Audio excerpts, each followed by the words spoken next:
everybody. I'm Debbie Newman, and I'm the Events Director for Sierra Nevada College. Pleased to see you all here, and this is one of the first collaborative events UC Davis and SNC have done together, and we're really pleased that we've had fun working together. A couple of things, if you can turn off your cell phones, we'd greatly appreciate that. And we've got some clipboards floating around if you like to get information about upcoming events either from UC Davis or SNC. We don't sell our lists or anything. We just trade between each other since you're here for a joint event. So we would love to have your name and email so we can keep you abreast of what's happening on the campus. And I'll turn it over to Heather. Great. Thanks and welcome to everyone. So my name is Heather Segali.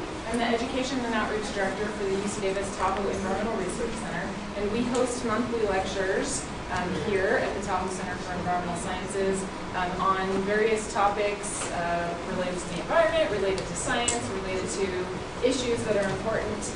And so if you would like to get on our mailing list, make sure you give us your email address. And if you do get emails from us, you have the ability to just use the footer at the bottom of the email to change the number of things that you're receiving. We send things out for our monthly lectures, our technical workshops and conferences, our K-12 environmental education events, etc.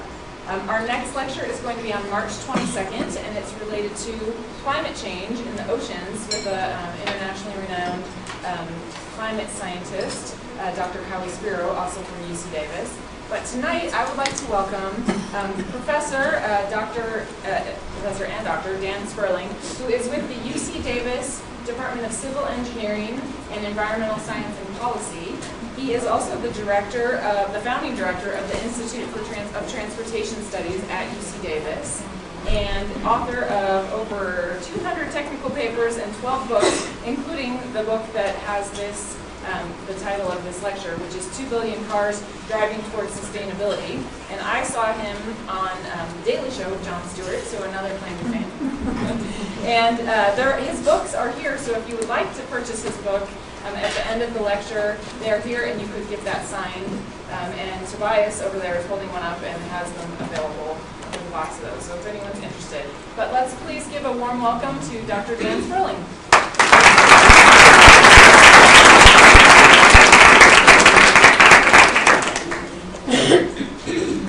Thank you, Heather. It really is a pleasure to be here. I've spent lots of time at Tahoe over the years. Actually, when I was a graduate student, I was involved with an organization that was Friends of Tahoe or something, where we were coming up with a transportation plan.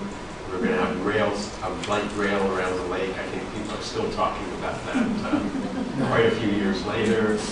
I've also spent 2 winters here skiing, most of 2 winters, so I have place I'd like to come.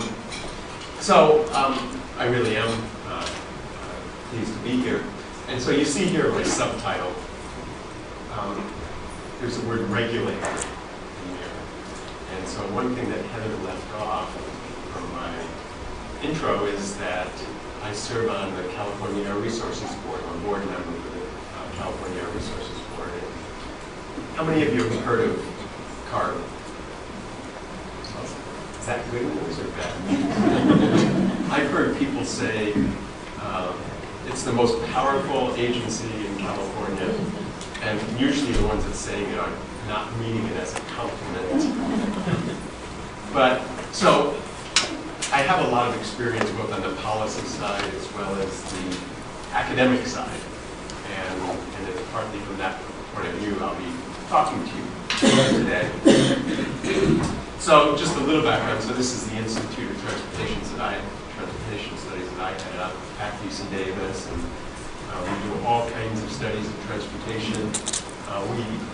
In many ways, we're probably the leading university center for the study of sustainable transportation in the country. We do a lot of work with environmental aspects, electric vehicles, and in fact, my co-author or my co-presenter that was supposed to be here, Tom Turntime, we were very much looking forward to it. So we had a whole show that we were going to do, playing off of each other and entertaining you. But unfortunately, there's a death in his family. His mother passed away. She had been ill for a long time, but so he couldn't make it. So you have just me, but he heads up the Electric Vehicle Center. And so within the Institute, we have an Electric Vehicle Center. We have a center that looks at energy, alternative energy, more generally, energy efficiency, urban land use. So we do a lot of work. And for any young people in the audience, if you're thinking about graduate school and interested in environment, transportation, energy, this is the place to go. He says modestly. So this is the book, and there has to be, where did this 2 billion car number come from? So this is a graph that shows how many vehicles there are in the world. So in terms of actual cars and light trucks, this is how many. But then there's a lot of trucks and buses, and then there's a lot of motorcycles, and they all use fuel and produce pollution. And so you can see where we are in 2012 now. We're up to about 1.3 billion vehicles in the world. Billion. A lot. But as scary as that might sound, look at the slope for what's expected to happen. So this is kind of the business as usual, the conventional consensus forecast of number of vehicles in the world. And look how steep it goes up. And most of those vehicles are not in the U.S. We're pretty saturated, but there's China, India, and Indonesia, and a lot of other places, Latin America, Russia, that we're at really high growth rates. So it's kind of like if you think we've got a problem now in terms of oil use, oil dependence, greenhouse gases, it's only going to get a lot worse unless we do something about this. So just to leave a vivid image in your mind of what this all means, I could ask you where this is. Anyone think Los Angeles, 405 freeway. How about the younger people in the crowd? I think you would have better insight. Look at it carefully.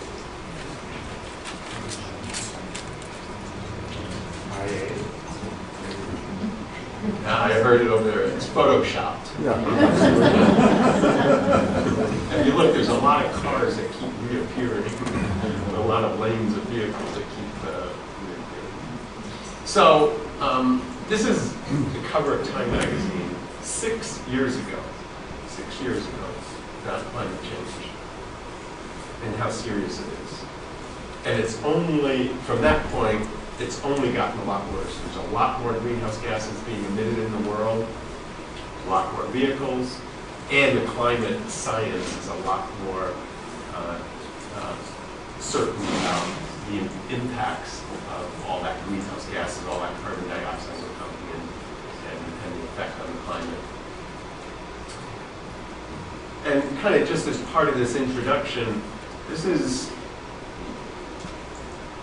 to make you feel a little better, a little more optimistic. So there's Saudi Arabia. Saudi Arabia has been not the most progressive country in the world, not only on dealing with climate issues, but a lot of others, as you know. But this is the minister, the oil minister of Saudi Arabia, the person that deals with all this. And he gave a speech just a few weeks ago in London. And this is what he said. And this is really remarkable because what it tells us is that outside of a little piece of Washington, D.C., where certain politicians seem to dwell, there is growing, let's say in the informed communities of the world, there's growing understanding and appreciation that climate change is very real, humans are the cause of it, and something has to be done about it. It's kind of like when it gets to the oil minister of Saudi Arabia, this is now well accepted wisdom. Now I'm actually on sabbatical. I'm just out here in California for a few days.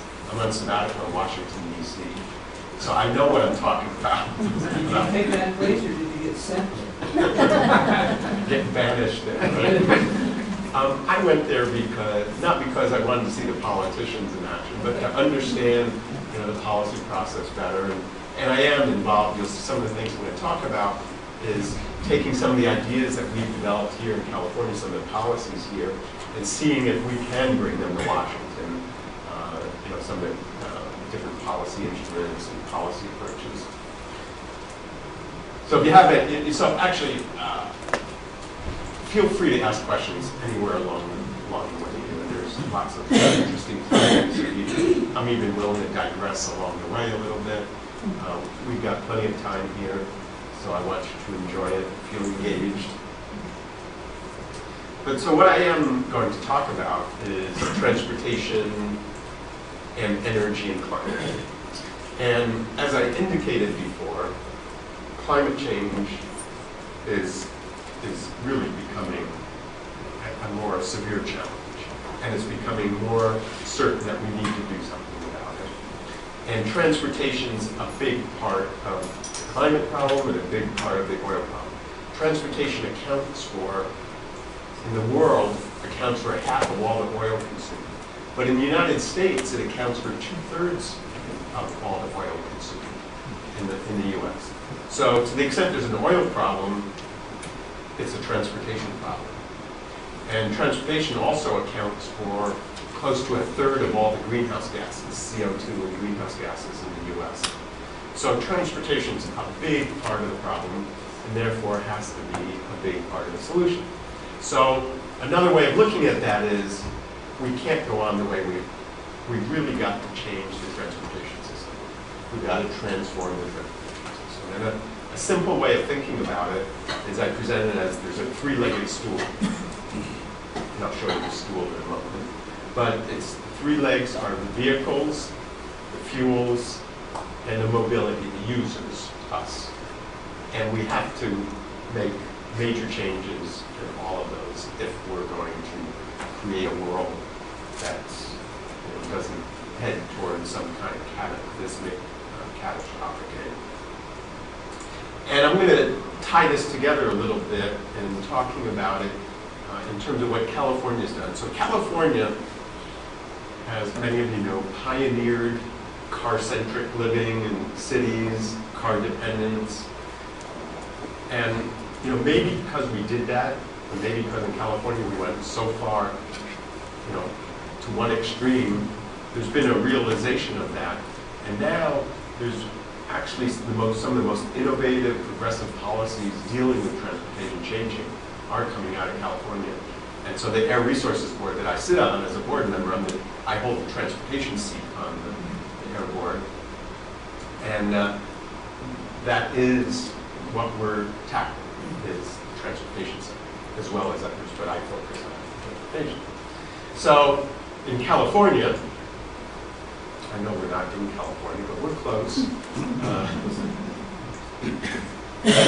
In California, about 37% of all the greenhouse gases are from transportation. Nationally, it's about 30 to 33%. And then you see where all the rest come from. So there's my three-legged stool, and representing the vehicles, the fuels, and the users. VMT is vehicle miles traveled. So that's just a metric we use to measure how much travel is taking place in vehicles. And you see the VMT leg, the people leg, is a little crooked and weak. And what that's intended to represent is that that's where we're having the most difficulty, the greatest challenge in dealing with user behavior and use of vehicles and so on. So to kind of characterize as a graphical way of saying that as we go forward with the transportation sector, we're finding that the greatest potential for change, and that means in terms of reducing oil use, reducing pollution, reducing greenhouse gases, is by changing the vehicle. And I say there's the greatest potential for that because we are developing the technology. The technologies are being commercialized, electric vehicles, hybrid vehicles. how many here own a hybrid or electric vehicle?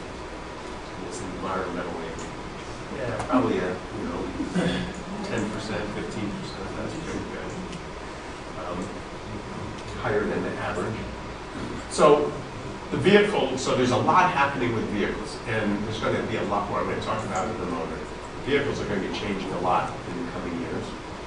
And it's not, and the vehicles are changing, one, because we've come to appreciate, we, especially the auto industry, has come to appreciate there really is a lot of technology out here that's not very expensive, that can be used to reduce the carbon footprint of the vehicles relatively easily.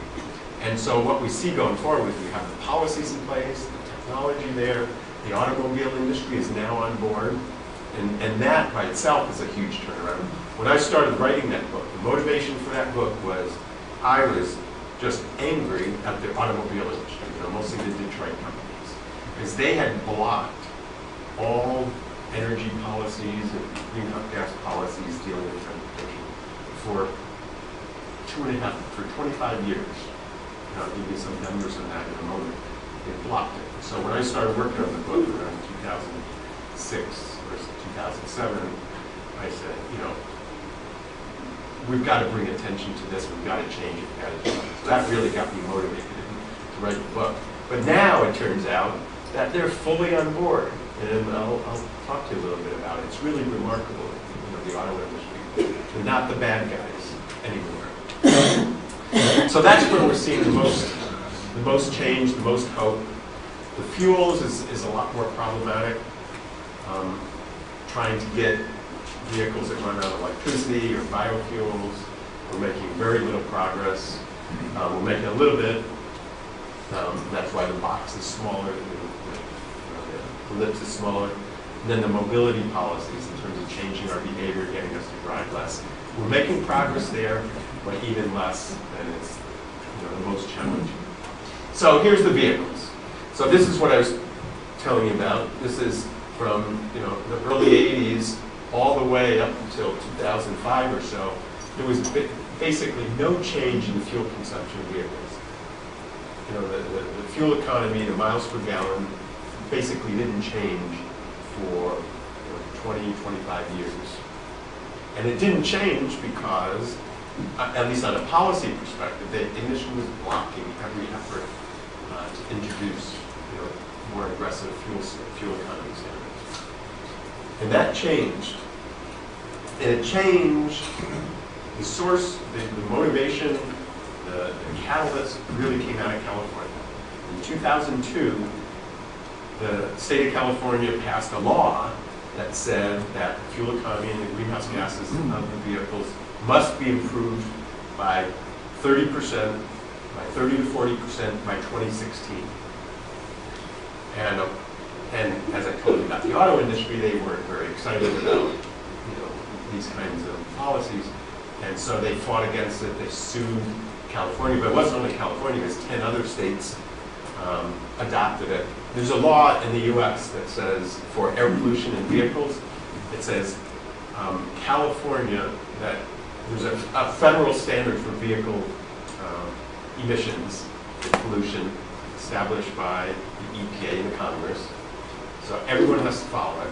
But it said, but if California wants to do something more aggressive, they can do it. And if they do it, every other state has a choice of either following California or following the national one. They can't come up with a third standard. So what happened is around this time, other states started adopting California. So there's 10 states, now there's 10 states that follow California's lead on these vehicle emissions and greenhouse gases and pollution. So anyway, so the car companies, they started suing not only California, but the other states and trying to block it. And I was intimately involved in it. I was an expert witness. They actually went and sued New Hampshire, or Vermont, because they thought Vermont, they don't have any money, they don't have any real lawyers there, they'll run right over them. They'll bring in their three-piece suit lawyers from Chicago and New York, and and easily win. Well, they lost, and they got trounced. The judge wrote a 150 page decision that repudiated every single argument they made.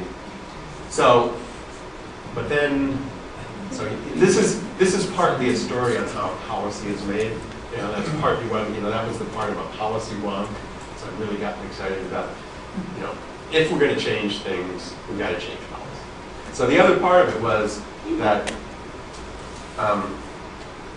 so they lost all the lawsuits, but then California has to formally get approval from EPA to actually adopt these standards. And EPA had always done it for 20 years routinely, would just, check, fine. This time, they said no. And this was the Bush administration. So the Bush administration went like this. So this is when Arnold Schwarzenegger was governor. So I was very, I had the fortune to be at a press conference that they held in California. It was Jerry Brown, who was the Attorney General, and Arnold Schwarzenegger, two guys that are about as different as you can imagine, standing there shoulder to shoulder saying, "We will sue, we will sue," and that was, they were going to sue the federal government, EPA and the Bush administration. So anyway, in the end, it's a very happy ending because the Bush administration did block it, and California did sue. And then when Obama came in, President Obama, he said, not only am I going to approve the waiver and let California and 10 other states do it, but I think it's such a good idea, I want all 50 states to do it. And so they adopted the California standards for the whole country, which are now in effect.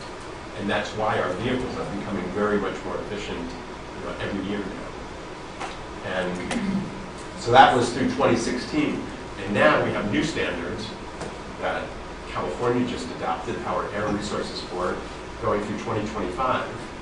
And they go, as it says up there, we're going to be at 54 miles per gallon in 2025. So we just adopted this a few weeks ago. That represents a 4 to 5% improvement every year. And so this is dramatic. I mean, given, remember, it didn't change for 25 years, and now we're going 4 or 5% a year. It's really remarkable. Yeah. And maybe you're going to get into this, not to steal any fire or anything, but you bring up standards like this, 50 plus miles per gallon or something like that. I mean, we can change our culture and those kinds of things, but we still have infrastructure to deal with.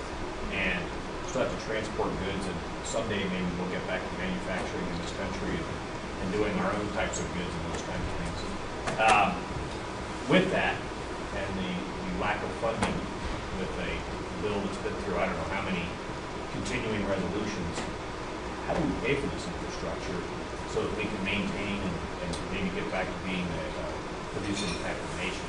We can change our processes and culture, but we still have to produce new products. Okay, that's a good question, but that's digressing even further than I would. At the end, why don't we come back to that? I want to talk about that because that is a good question. Yeah. Jan, I've always wondered how the fleet-wide average is calculated in different vehicles. Okay, so let me tell you, that's not a real number. So all of you know when you buy a car, and they tell you what the miles per gallon is, and it never is, right? It's off, actually it's off about 20%. It depends how you drive the car and so on, but it's off by basically around 20%. So first of all, that 54 mpg, you gotta knock 20% off of it to see what it really is in the real world. The reason we have these fake numbers, they're not really fake numbers. In a sense, they're scientific numbers because they're generated by having a vehicle go on a test drive, standard drive cycle. So actually there's a drive cycle that was first developed down in Los Angeles where you would drive out of, it was actually replicating an actual drive. You drive out of this air quality testing building, you go drive down the road, you get on a freeway, and they actually, you stop at a stop sign and so on. So they replicate that. But the problem is that when they did that, the speed limit was 55 miles per hour. We drive a little faster now. And if you know, those of you that have fuel economy gauges in your car, you know that when you get over 55, that fuel consumption just starts plummeting. And yet that's how we drive. So that's one of the reasons why it's not really what it says. but they are a standardized number that you compare vehicles with. So the remarkable story is about the auto industry. You know, the industry that I was so angry at for all those years.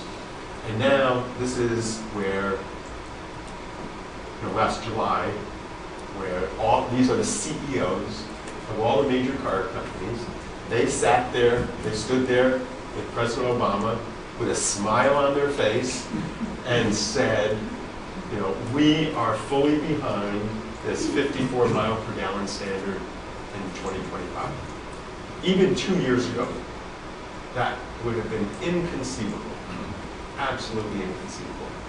And it's really remarkable. So we're going to be seeing vehicles that are getting much more efficient every year. Every new model that comes out is going to be probably about 20% better than the previous model. New F-150, pickup truck, is going to be 20% more efficient than the previous version. And new ones come out every 4 or 5 years. So that's kind of the pattern we're going to be seeing in all the vehicles into the foreseeable future. Now, again with my policy wonk hat on, you say, oh wow, we won the battle, we won the war, this is great news. The problem, that's not the end of the story with vehicles. And that is because there is lots of technology that companies can use, turbochargers, direct injection, better transmissions, more aerodynamic, and they're putting all of that in the vehicles. But they're doing it still with conventional vehicles with gasoline engines. I mean, it's remarkable that they're getting the improvements, but if we're really concerned about oil imports, and especially if we're really concerned about CO2 and climate, we've got to do better than 54 mpg. We've got to get off gasoline. And so, what California has done is adopt also a zero-emission vehicle mandate. Now, this has had a long, tortured life, this mandate. Some of you that might have followed it. It was first adopted in 1990 by our Air Resources Board. And it originally called for 2% zero-emission vehicles, 2% of the vehicles being sold be zero-emission by 1998, and 10% in 2003. Well, you might notice we are nowhere near 2%, never mind 10%, and it's way past that. So it's read a very tortured life in lawsuits, and it just didn't work. The batteries didn't improve fast enough. And so we had to keep changing the rules to kind of make adjustments, and we started giving credit for hybrid vehicles and very good gasoline. It became a mess. But now the batteries have improved. The industry is more responsive. The industry does now accept the notion that we eventually have to get off gasoline, and as well as making vehicles much more efficient. And so we have the zero-emission vehicle mandate, which is meant to jumpstart, kickstart, accelerate the investments in electric vehicles, battery electric vehicles, plug-in hybrids, fuel cell vehicles. Yes. So if you convert to electricity, isn't the majority of electricity produced by coal? Isn't that more gasoline? So how do they say it's zero emissions? Okay, so I'm speaking with my regulator hat on, not my academic hat on. With my academic hat on, I say you're exactly right. But from a regulatory perspective, we're starting out, we're just looking at the vehicle, we draw a circle around the vehicle and call it vehicle itself zero emissions. And I'm going to get to this problem of actually looking at the full life cycle emissions. But there's two answers to what you said. First of all, in some areas like California, there's very little coal use. And there's a lot of hydroelectric, there's a lot of nuclear, most of the rest is natural gas and just a tiny bit of coal. And so in fact, the carbon footprint of electricity system in California is very small. And it's true for a number of other places. I don't know what it is in Nevada.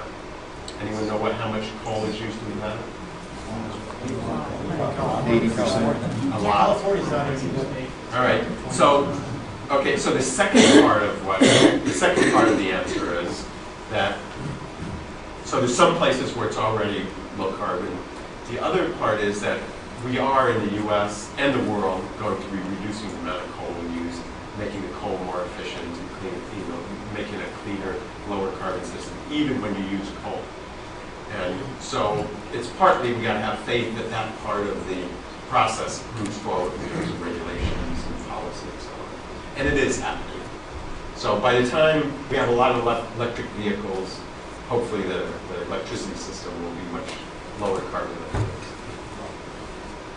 That's not, other people are fighting that battle. I'm sticking with the vehicle part of the battle.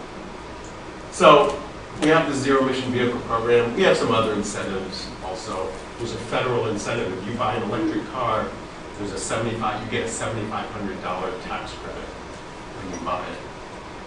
And so there's other incentives. Some places, like in California, you have an electric car, you can go in a carpool lane, which actually people consider more important than in California, more important than any tax credit.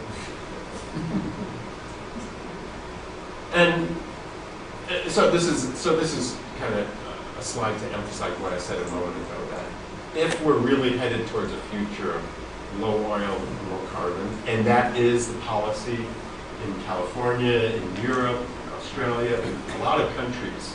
I mean, in the U.S. here, we're getting a perverted sense of what the world thinks because, there's this small part of one party in Washington that is very hostile to regulation, environmental controls, and so on. But almost everywhere else in the world, the vast majority of the world is moving towards more carbon policies and carbon reductions.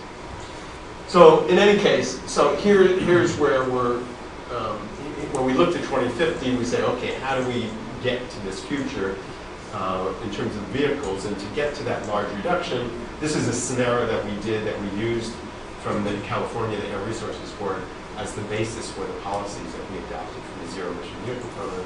And we said by 2050, we need to have about 80% of the vehicles being pure battery electrics, PEV, pure battery electrics, or fuel cell vehicles running on hydrogen. There'll be a few that are plug-in hybrids.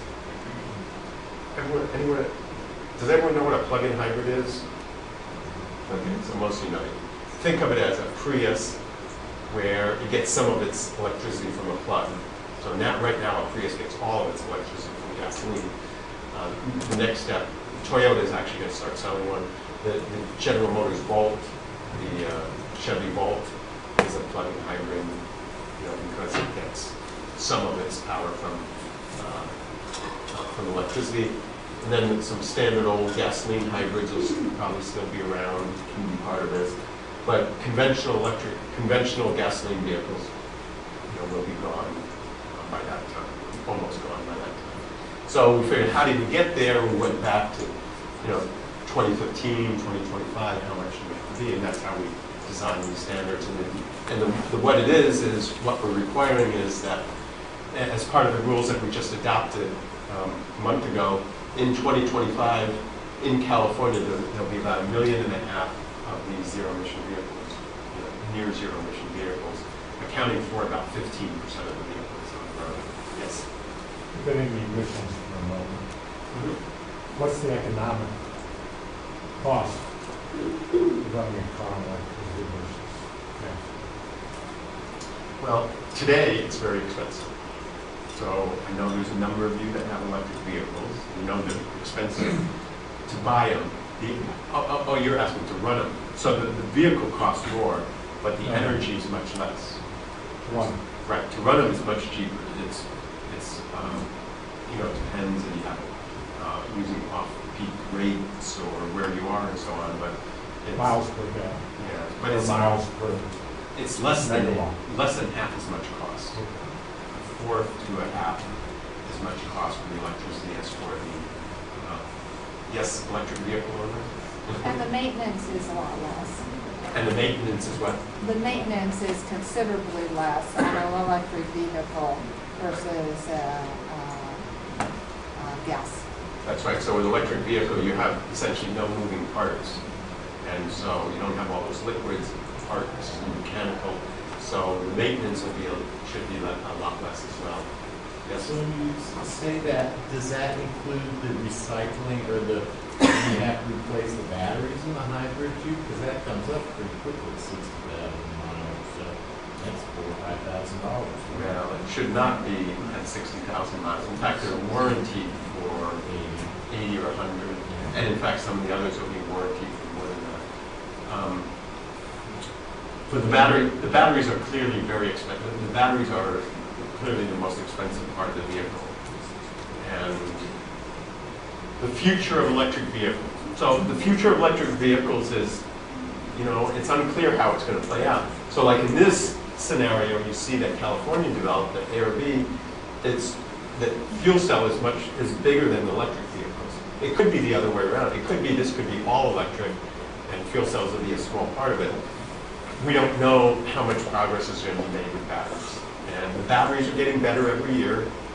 You know from your laptops, every generation is better, but you also know from your laptops and your other, iPads and so on, that there's still a problem. They still don't last very long. In fact, in those devices, they only last a couple of years usually. And so the challenge with vehicles is developing these big batteries that last much longer. But like the Toyota has had a huge success, has been very successful with the Prius battery. Those batteries last, almost always last way past 100,000. My brother has one that's up to 170,000, and he's still driving it with that battery. So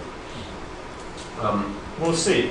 This is part of better and more technology, and that's part of the solution. All right, so then let's go to so that's the that's actually, I'm going for the best, from the best to the worst here. Maybe I should do it the other way around. So that was the happy story. Nexus of Fuels. So kind of one realization you have to have is that, like this was an earlier oil minister from Saudi Arabia. He'd been there for 3 decades. And there's this quote attributed to him. And it's a very compelling, important one because there's a whole lot of oil. You read the newspapers, you think we're running out of oil, and those of you who've been around for a while, we've gone through multiple episodes where the end of oil was here. In fact, when I started writing my book a few years ago, I kept going to the bookstore to see what was being sold. And there were all these books like End of Oil, and it was like, and they were all wrong. They're all wrong. There's a lot of oil out there. Part of the problem is, though, that a lot of it is really ugly oil, dirty oil. So like the oil sands, the tar sands in Canada, even in California, a lot of the oil is produced as a very heavy tar-like oil. And it takes a lot more energy to process it. But we're going in the direction of using more and more of that uglier, dirtier type oil. And there's huge, huge amounts of it. So the challenge is, so we're not going to use up all the oil. There's no way in the world. There's no way we're ever going to do it. So the challenge is, how do we get off of that sooner rather than later? And then the 3 principal alternatives that almost everyone agrees are that we're going to be moving to in transportation are the biofuels, different kinds of biofuels. There's some biofuels better than others. Hydrogen, again, there's different kinds of hydrogen because you can make hydrogen from almost anything. And electricity, just like that question before, you can make electricity from almost anything. And, coal and all the way down to solar and wind and so on. So the challenge is, how do we move to these lower carbon renewable energies as we go into the future? Well, if we look at it historically, we've been talking about this. If you look, it's now a part of history already. It's been going on so long that we've gone through many of these episodes where we were we need an alternative fuel. Either we're running out of oil or we need a cleaner fuel. And over 30 years ago when Jimmy Carter was president, we had this huge synfuels program, which is the same as what we're talking about now with tar sands, oil sands, heavy oils, using coal to make fuels. So that was a big thing that came and went. Then we got all excited in 1980 about methanol. There were methanol stations on the road, and we had a big program, to get methanol out there. Came and went. Then around early 90s, we got excited about electric vehicles. Came, went. Hydrogen, you might remember George Bush saying back in, I think, 2002 or so, in the State of the Union message, where we are addicted to oil and we have to do something about it. And hydrogen is the solution, and a child born today is going to be able to buy and own a hydrogen fuel cell car when they get a driver's license. Well, that hasn't worked out too well either. And then we had corn ethanol 5 or 6 years ago. That was going to save us. And we ended up with lots of corn ethanol, but then we figured out corn ethanol is really not a very good option after all. So we have a lot of it, but it's not doing as much good. So now we're back to electricity again. And the question is, what's next? And the story here is that unless we intervene with policy, the oil industry and society is going to go right back up to the top and start all over again. And the synfuels, now we call unconventional oil and oil sands and tar sands. That's what we're going to do. So we need, so it says without policy and intervention. I should move this thing. I don't know. It's getting in your way here, right? All right, go on. The world just opened up. So we would just start over without doing that. So we need to do something about it. And and so these are the options. So I actually put in biofuel hydrogen and then compressed natural gas. That's not as, there are some people that are very excited about using natural gas in vehicles. There's a guy, T. Pickens, that has been spending a huge amount, millions and millions of dollars lobbying Congress and everyone else, and ads in the newspapers trying to promote natural gas vehicles. They have certain attraction. They replace oil, which is good, but the amount of carbon emissions are not much better than gasoline. The regular smog-producing pollution is about the same as gasoline, so it's not a big improvement. It's still a fossil fuel, and but it's okay. But the other ones are the really good options. And so, so it says there we need flexible, performance-based technology. We need a new policy to do something about this. And the policy that I know of that's the best around that can be used to guide this transformation into better fuels is something called the Low Carbon Fuel Standard. California adopted it 2 or 3 years ago. Is in the process of implementing it.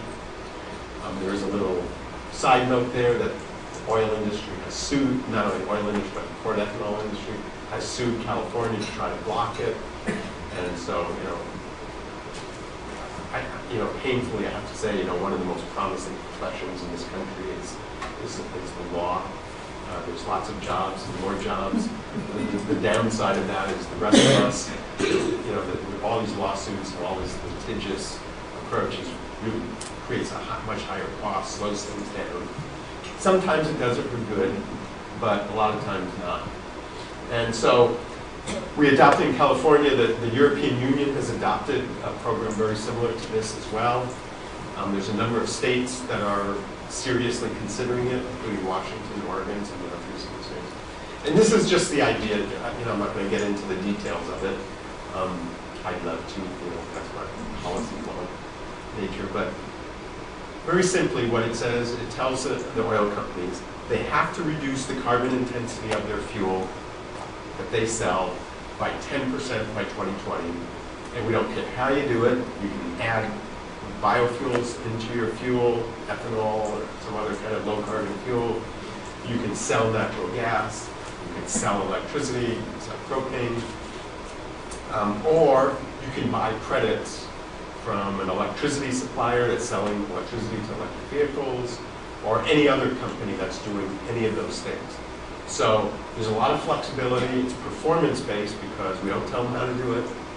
And one of the good things about policy, or some policies, is we are moving towards more performance-based approaches as opposed to trying to pick winners and pick losers.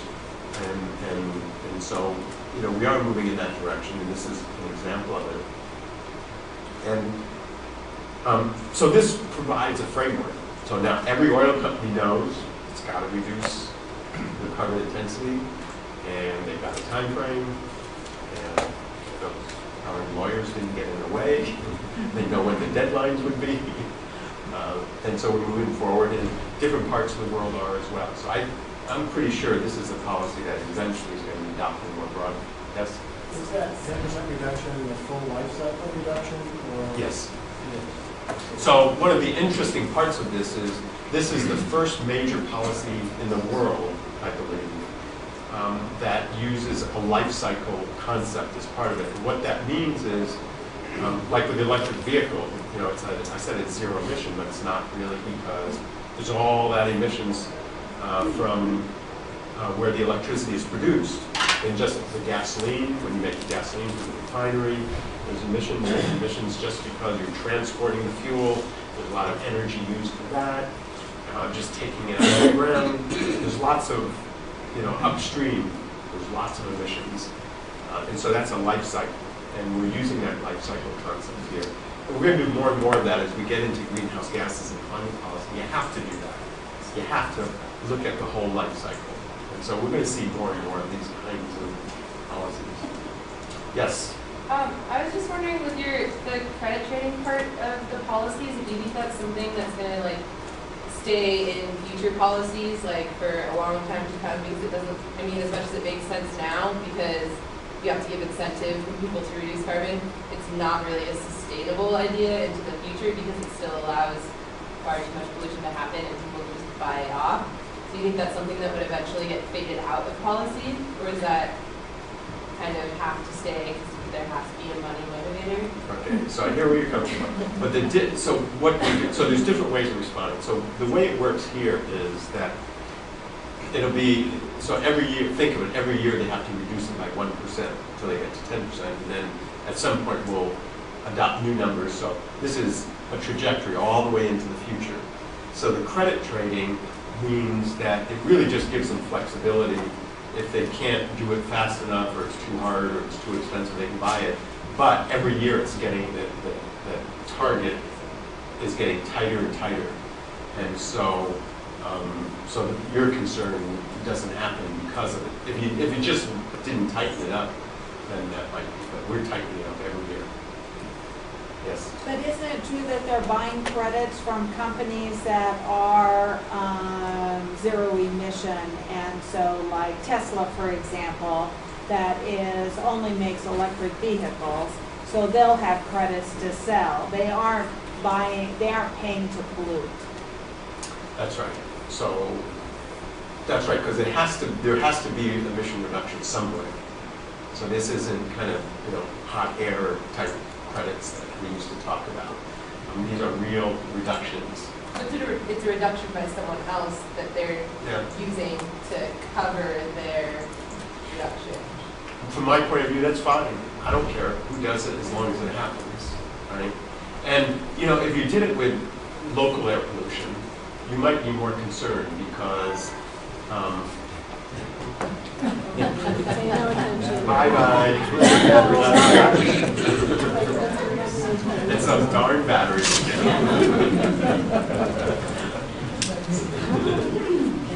So, in local air pollution, you're very concerned about where it happens because, you know, it might be a neighborhood, you know, tend to be usually poor neighborhoods where you're going to have all the pollution right there because everyone else is selling, the credit. But in this case, we don't care where the greenhouse gases are emitted in the world. This is it's a global pollutant. It's not a local pollutant. So that's why, who cares where it happens as long as it happens. And isn't it also fair to say that the industries that have developed as a result of this are in business because of the credits? So if you had no policy and no credits, you wouldn't have a Tesla Motors, for example. Right. I mean, is that a fair? Right, that's exactly right. So it's a motivation for innovation. It spurs innovation because now, so like if Exxon doesn't want to do anything, and then they can buy credits from someone, and okay, so if some biofuels or electricity supplier is willing and able to do it, then they get paid off, basically they get funding, and it helps them. So it helps all these smaller companies and all the ones doing more innovative things. So just to straighten out a little confusion, so you were asking the question, you kept saying Tesla, but in fact, we keep the vehicles separate from the fuels in this policy process. So in fact, for the fuels, for the LCFS, fuel standard, they can only buy it from the electricity supplier. On the vehicle side, we have a similar thing where General Motors could buy credits from Tesla, but those are it's the same idea, but two separate markets. Whoops, oh, you didn't see the next one. So the third leg, so I went to the most optimistic, positive story, and to the most frustrating one, and that is us. There was somebody who'd been around a little longer like me might remember a comic strip from the early 70s called Pogo. And there was a Pogo comic strip, and then a book came out of it that said, "I have seen the enemy, and he is us." And that's kind of being a little, overstating it. But really it is. In the end, it's us that need to change our behavior. I mean, partly in terms of the vehicles we drive, but also in terms of how much we drive. And of course, we're not going to just change our behavior just because, it's good. We have lifestyles, and we want to get places and so on. So it is part of the whole land use urban system. But we've gone. It's what I was saying about California's gone to the extreme in creating a very car-dependent cities, car-dependent living. For most people, there is no other option, any realistic option. You can't walk. I mean, many neighborhoods don't even have sidewalks anymore. Never mind bicycling or even public transit is not very there. In the United States today, let me ask you, what % of passenger travel do you think is by mass transit, public transit? Out of all the traveling that we do. Okay, how many think it's 10% or more? Pretty good audience here. How about 5 to 10%? Wow. Let's get down 2% more. Less than that. It's 2%. It's about 2%. So, in a larger sense, transit, the cars have won the war. They've vanquished transit. The only place transit really works in a significant way is in very dense cities and mostly for commuter trips.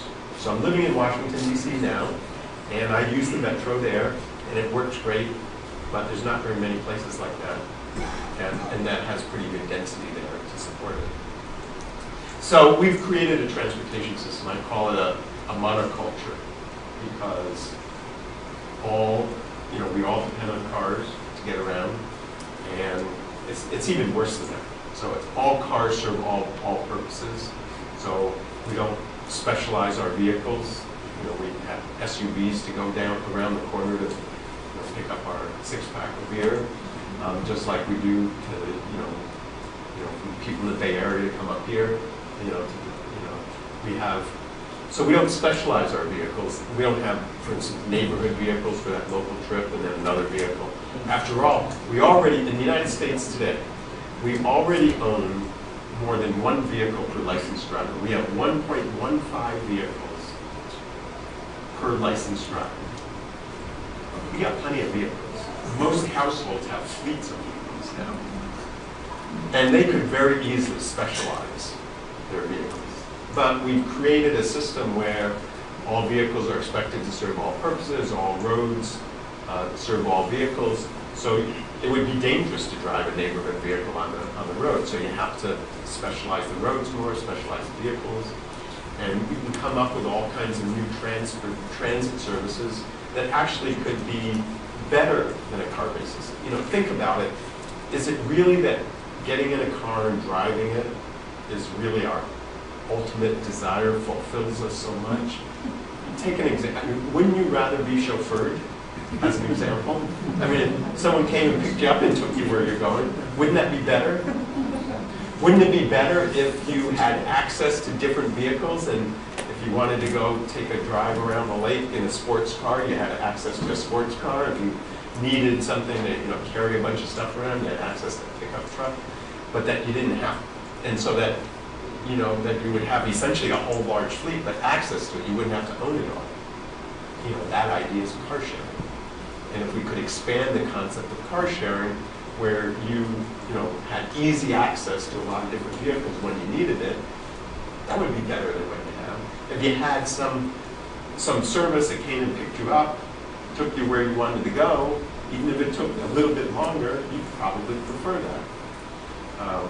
You know, maybe up here in Nevada, you know, not so much. But if you were living in a, you know, a more congested area, or if you're, you know, living in a, you know, as you get older and more decrepit, and you can't drive very well anymore, or drive at night, if you could get access to some of these services, would that be a lot better? And to do that, we could do that at the same or less cost than the transportation system we have now. There's the idea of demand response in transit. You know, it used to be called dial-a-ride. You know, now we've upgraded because we have better computers and so on. That you can, through your cell phone or whatever, you can just say, okay, I'm ready to leave in 5 minutes, and I'm going so-and-so, just pop it in, and a van would come and pick you up, and it might have one or two other people there, and would drop them off. But there'd be this, you know, computer system that would optimize all the routing. And if you had a lot of these vehicles, you could make it work. And people would willingly, I'm certain, would willingly give up at least one of their vehicles if they had access to these other services. So it's not that we have the best, you know, optimal transportation system right now. We can do it better, cheaper, less environmental impact, less energy. But getting from the real problem is getting. And you know, it's the infrastructure. It's locked in. We have rules. We have driver license rules. We have rules about how roads are used. We have safety crash test rules for vehicles that don't allow much flexibility in different types of vehicles. You know, it goes on and on and on. And the other part of the problem is there are a lot of companies providing these other kinds of services, but they're going up, they're startup companies, and it's a real challenge going up against the car. And so you really need a suite of these services before you're going to be willing to give up your car. So you need the demand responsive, you know, van and the neighborhood vehicle and car sharing. For most of us, access to all of that before we're willing to give up a car. So it's a real problem how to get from here to there, but that's where we are. Okay, yes? Is there anything happening in terms of automated like traffic monitoring through computer systems to reduce emissions and reduce travel times through smart technology? Well, there's all kinds of technology available, being developed, and even used for all kinds of transportation things. You know, it's like the demand responsive. I mean, that's really using intelligent transportation systems, you know, reservation, online, optimizing the routes, you know, on a real-time basis. You have traffic management, where we know where the traffic congestion is. We can send a message you know, someone to go around it. So you have a GPS in your car. The next GPS in your car is going to have real-time traffic information in it, and it'll tell you, okay, I mean, now you can go on it. There's apps on your phone on your smartphones you can get, from Microsoft, Google, that tell you, where the traffic congestion is. They don't give you a lot of information about exactly, on the route, but it's very easy to do. So that'll be coming into our cars soon. So there's lots and lots of innovations. And most of the innovations are very incremental, making it a little easier to drive, find a parking place. You can come to a parking area and it'll tell you, where there's an open parking spot. So that all that kind of stuff is being developed. But the really transformational part, that's not happening very fast. And that's the car sharing, the demand response, the enabling cars, and so on. So this is actually a slide more for my Washington, D.C. Audiences. Because you go to Washington, D.C., the politicians, they say it's a right of all Americans to have a car and drive whenever and wherever they want. And my response to that is, well, maybe, but there's a lot of trips that are taken. They're not exactly high priority.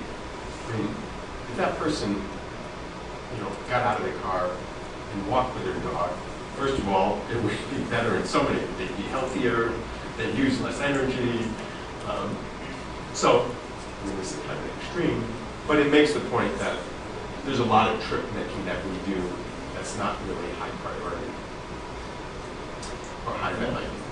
So, one of the other innovations in California in terms of policy, so I said, it's kind of like California's atonement for its sins, a pioneering car-centric, car dependency. So we've got this law now passed a few years ago that we're just in the process of starting to implement that tells every city that they must reduce the amount of emissions associated with passenger traffic. They must reduce the amount of vehicle use in the cities.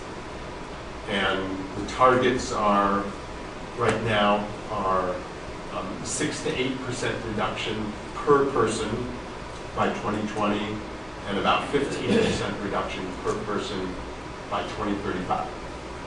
And so we're just starting to implement it. All the major cities, all the major metropolitan areas have their target, and they're starting to develop their plans of how they're going to do it. And they can do it, they can improve public transportation, they can use pricing to discourage the less valuable trip making and to encourage changing behavior.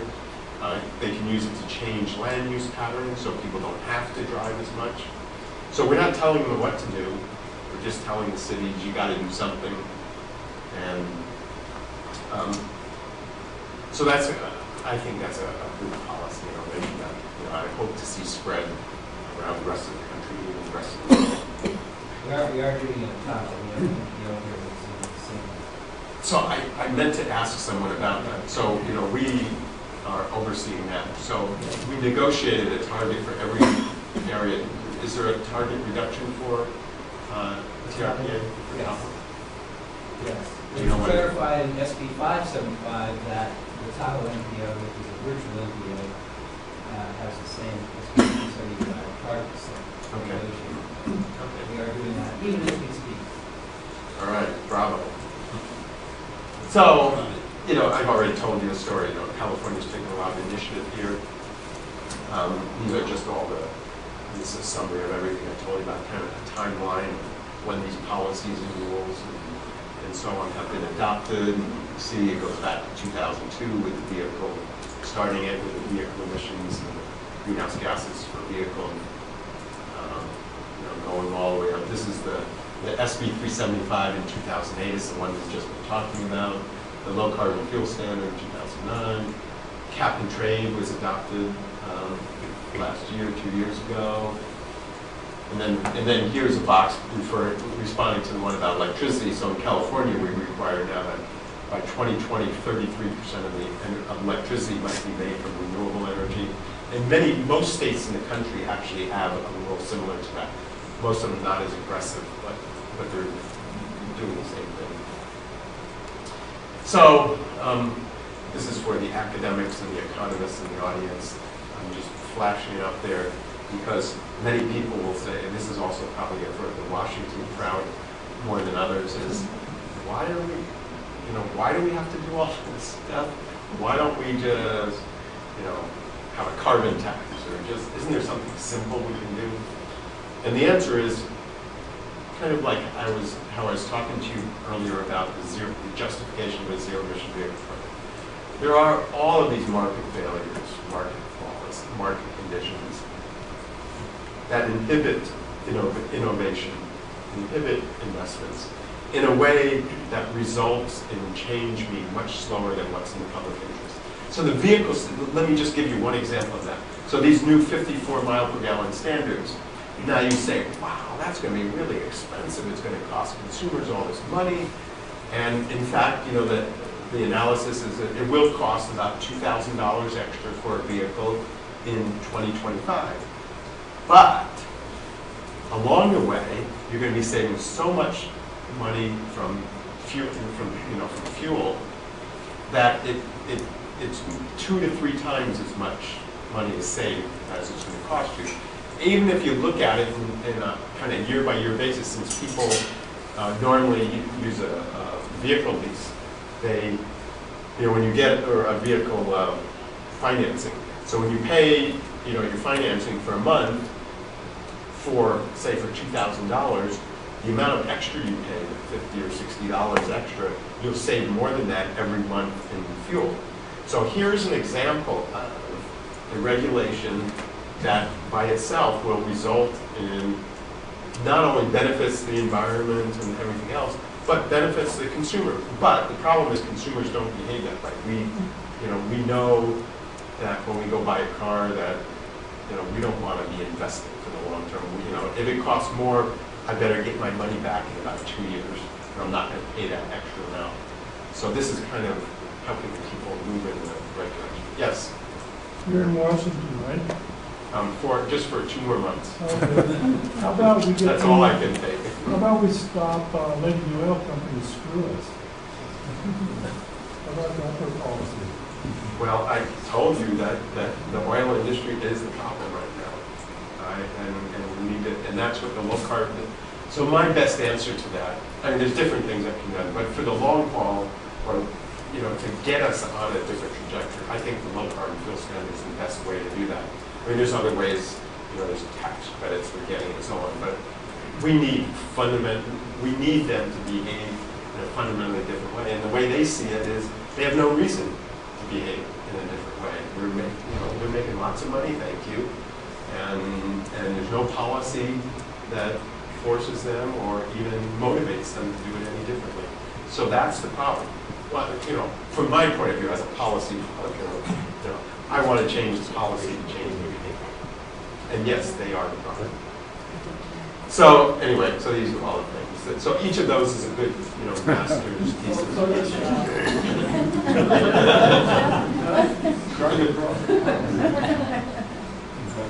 is kind of bringing it all together. What? But it is.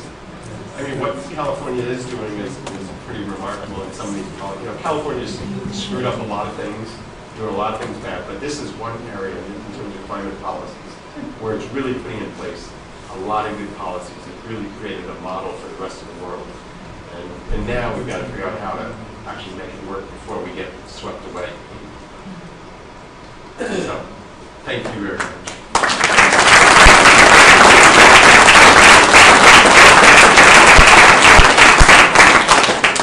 So as a manifestation of just what you're talking about, you are in Washington, D.C. at this particular time, so the House version of Transportation and Transportation Legislation, H.R. 7, is all about, getting more oil forward as a mechanism to pay for transportation. So the bill actually kind of fell apart here the last couple of days and is now being divided up into parts to try to sneak them through a lower level. But just today they announced that they're actually not going to be 5-year bill, it's going to be something less than that. But it really is all about using oil revenues to pay for transportation. And it's kind of interesting that the rural parts of the country were the ones that pushed back on the portion of the bill that threw out dedicated funding for public transit. But actually now it's the rural areas of the country that, of course, we in the House Republicans will put that back in. But there's no funding for bike trails, no funding for any sort of mobility.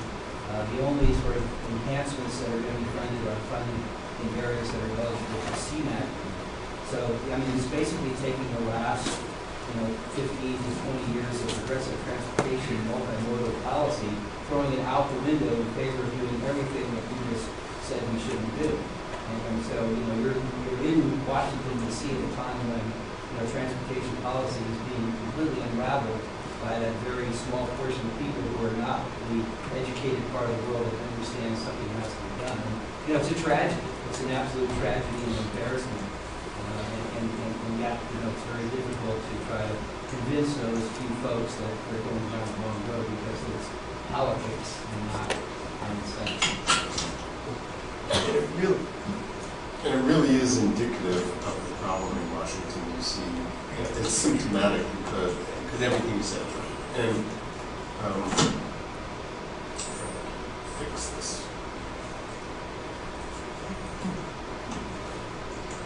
So, because transportation is an example. I had it put over here so I don't work for you.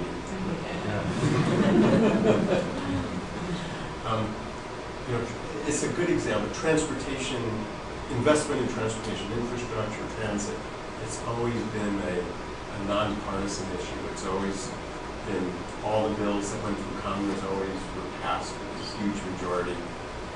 And now even that's become a partisan thing. And everything has become partisan. And it's really sad what's happening. And when I'm in Washington, I go to the dinner parties and talk to people that really involved in politics directly, and you say, do you see any light at the end of the tunnel? Is going to get better? And the most optimistic ones will come up with some weak thoughts, but it's pretty grim in Washington. So one of the responses to that is we do have to bring things back to the state level and be doing, a lot of the innovation, a lot of the good things has to be done at the local level and state level. Because right now it's not happening in Washington. Anything more upbeat? In your last 2 months in Washington, D.C., I think you should work on that light rail around the lake. I'll give you an example. The World's Fair in Seattle was in '62, and they had a monorail that went from downtown Seattle to the fairgrounds. Just last year, they did the monorail that went from downtown to the airport. Only took them 50 years, okay? Now, if we're going to get the Olympics here, it's going to be 60 years by the time we get the light rail. So push them on that idea. Well, given that I was working on the light rail 30 years ago, things are slow here too, everywhere. But it's unfortunate that we don't have the density to support that. And the further unfortunate thing is because Tahoe is losing permanent population, we're going to be getting less money from California Transportation Development Act, for example. So we'll get less money for public transit starting this next fiscal cycle because our permanent population has gone down by about 10,000 over the last 10 years. So we're going to be getting less money for public transit. So we're actually trying to make a case in Sacramento that they should give us an allocation of PDA that would recognize our visitor population, not just our permanent population. But that's a very steep uphill battle. One of the perverse parts of these policies, and we're working with this SB 375 law, we're trying to work at it from that direction, is that right now, if you have more people driving more, you get more money. I've got an innovative idea. What about if you reduce your vehicle use, you get more money? What a novel concept. So actually, that's one we are. Yeah, and a good example of that is CMAQ. There's only one portion of the basin that's eligible for CMAQ, and that's El Dorado County and the city on the California side of South Shore. And that's where even the Senate bill, not putting on the Environment and Public Works Committee version of the bill, you only get to have money for bike trails if you're in a CMAQ area. So you're exactly right. If you flip that around and reward good behavior and say, but they're doing it all perversely. So both the House and the Senate bills are very backward in terms of unraveling 20 years of transportation. So he's gotten much more into the weeds than I ever did. But thank you. But one idea behind the SB 375 is it's creating a framework for turning it around. The problem is everything in the policy world, the regulatory world, the public finances You know, everything is a little fragmented thing here or there, and it's got a history. If we can come up with a whole framework that is provides a performance metric, provides an incentive to cities to behave different, and then we can fold in the financing mechanisms to that. Now we've come up with a real revolution that really makes sense. And the low carbon fuel standard is analogous to that. Again, it's providing a target, and then we can tie the incentives and everything else to that for good behavior, reward good behavior. You know, that's kind of not been the way things are done. But, yes? I need to know from someone in the policy world why there's a disconnect between different transportation systems, like for instance the TART and the north side and the south shore, why you can't get north to south. Now why would I give up a vehicle to travel on a bus when I can't even get around the lake, let alone Reno or different places? I mean, it makes no sense. You're pretty much trapped in Tahoe. Now how are we going to have Well, I'll change? give you the broader answer to that. Is that, you know, government is very complicated in the sense that we've divided up, we create all these little fiefdoms and jurisdictions, and they don't always talk to each other very well, work together. And somehow, and that's again, the 375 is part of the motivation for that is treat the whole basin. You know, it's a little more complicated here because we have two states, but ideally treat it all as one and create a mechanism to reward the different operators and the different cities to work together so that they all benefit. You know, now there's not the reward system built into it. So there's more specific detail. Why don't you talk to the gentleman up here after I know he has the answer for you. I actually do. Yes. So will light trucks and SUVs be brought into the same fuel efficiency standards as cars? Yes. Well, we actually treat cars and what we call light trucks separately, but they follow a parallel path. So the 54 mpg is average for both of them. The cars will be, you know, better than 54 trucks left, but they all have to improve at that, you know, roughly that same trajectory, which is very good. You go, okay, question back there. Okay, like Steve was saying about the situation up here, are you working on policy then to reward? Are you reversing that? For the, that is exactly the so-called SB 375. I think we're building up to that, but right now we're just getting all this, the targets and everything in place. And what we're starting to work with is how to create the incentive system to reward it. So you know, the two big ideas are, one is you change the transportation financing the way I just talked about is, you know, if you do good, you get more. And the other way is in California with the cap and trade program, that's going to generate a lot of revenue. And so one idea is to take some of that revenue and use that to reward the cities.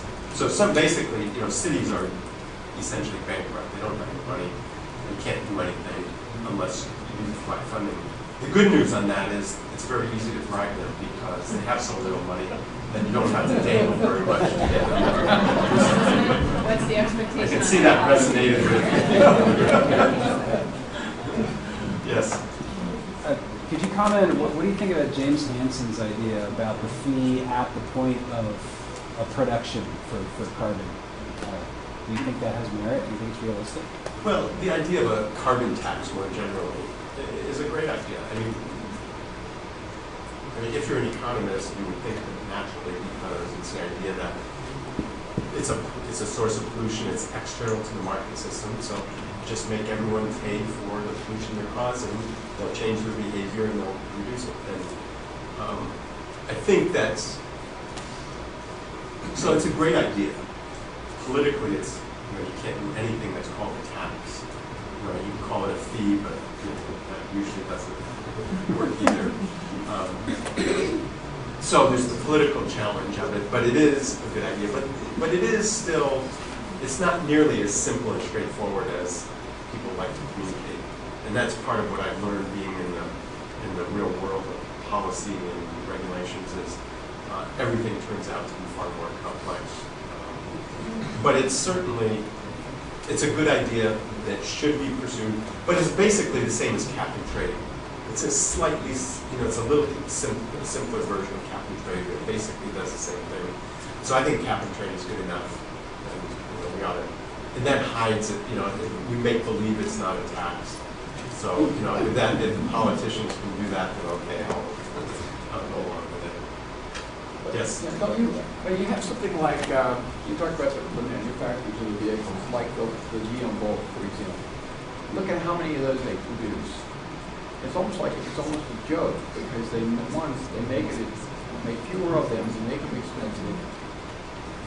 So they're really, and if you talk to dealers about it, they have one in the showroom, but they know you're not going to buy that car. You're going to come and buy something else. So it's sort of like, a dangle out there, but they didn't even make enough to satisfy the demand that would be there. Plus they price it so. There is this concept of a halo car, or halo technology. And Toyota is the one that really showed how important that is with the Prius. So even though for many years they were losing money with the Prius, it was fabulous for the company, because now all of a sudden this stodgy company that, it was pretty good on fit and finish and, quality, but it wasn't an environmental company, it wasn't a high-tech company. All of a sudden, it was this environmental, high-tech, cool company, and so they started selling a huge number of cars. They could even sell a big pickup truck and get away with it, because they were doing the Prius. And so all the companies now have come to embrace the idea of having a halo car. So that's what Nissan did with the Leaf. That's what GM is doing with the Volt. And the others are trying to figure out what they can do for have a halo car. I mean, after a while, you run out of types of halo, things that become halos anymore. But GM, I mean, they did do it, and you're right, they're not producing in very large volumes. And it's hard to know how much demand there really is for it. But now that we've got these performance standards and the ZEV mandate in place, that it's going to push them in that direction. So hopefully there'll be more out there. Yes? What was the basic reason that the GM electric car that was out on trial was taken off the market? I was just curious. The EV1, so back in the 90s, they made this car that was a very elegant, technically very sophisticated, good looking, but GM lost faith in electric vehicles, basically, and they only sold 1,000 altogether, and they only leased 1,000 of them. And they had the concern that if they left them on those 1,000 on the road, then they have to be responsible for maintaining them, the batteries would die. And they just didn't think the batteries were good enough. So the original EV1s actually used a lead-acid battery, and they really didn't last very long. The latter ones used nickel metal hydride, but even nowadays we consider that a very costly, low-performing battery. So, to some extent it was legitimate in that the batteries really were expensive. The cars really weren't commercial to a mass market. They really were expensive to produce. But they had such a good technology. Now, they kick themselves now because they know they really screwed up. That would have been the halo car. That would have been their halo car if they followed through with it.